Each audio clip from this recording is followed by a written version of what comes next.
हरि ओम नमो भगवते वासुदेवाय। श्री ओम नमो भगवते वासुदेवाय।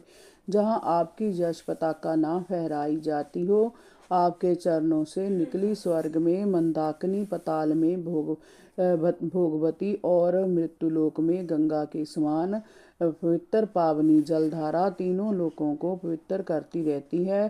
परीक्षित सभा में जितने भी जदुवंशी उपस्थित थे वह सब इस बात के लिए उत्सुक हो रहे थे कि पहले जरासंध पर चढ़ाई करके उसे जीत लेना चाहिए। इसलिए उन्हें नारद जी का बीच में आना कुछ अच्छा नहीं लगा। इस पर भगवान श्री कृष्ण ने मुस्कुराकर उद्धव जी से कहा, उद्धव, तुम मेरे परम हितैषी और मित्र हो, और तुम बताओ कि हमें इस विषय में क्या करना चाहिए। हम तुम्हारी सलाह पर ही कार्य करेंगे। उद्धव जी ने जब देखा कि भगवान साधारण मनुष्यों की भांति सब कुछ जानने के उपरांत भी उनसे पूछ रहे हैं तो वह पल भर के लिए सोच में पड़ गए। 71वां अध्याय।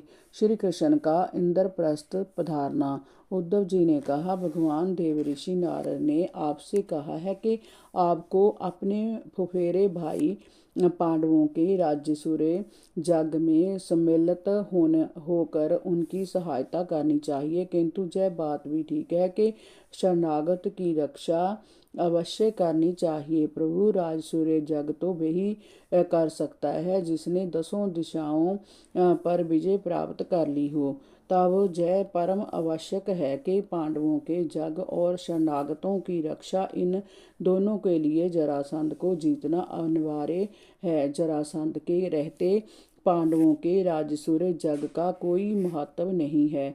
जरासंध को जीत लेने पर हमारा महान उद्देश्य पूरा हो जाएगा और 20,000 राजाओं की मुक्ति से आपको सुयश की भी प्राप्ति होगी। जरासंध को भीमसेन पराजित कर सकता है, वह अत्यंत बली है। उसे सेना से नहीं, आमने सामने के मल्ल युद्ध से जीत लेना अधिक उपयुक्त होगा। जरासंध बहुत बड़ा ब्राह्मण भक्त है। यदि ब्राह्मण उससे कोई याचना करता है तो वह सब कभी उसे मना नहीं करता। इसलिए भीम यदि ब्राह्मण वेश में उससे मल्ल युद्ध की भिक्षा मांगे तो वह तत्काल तैयार हो जाएगा।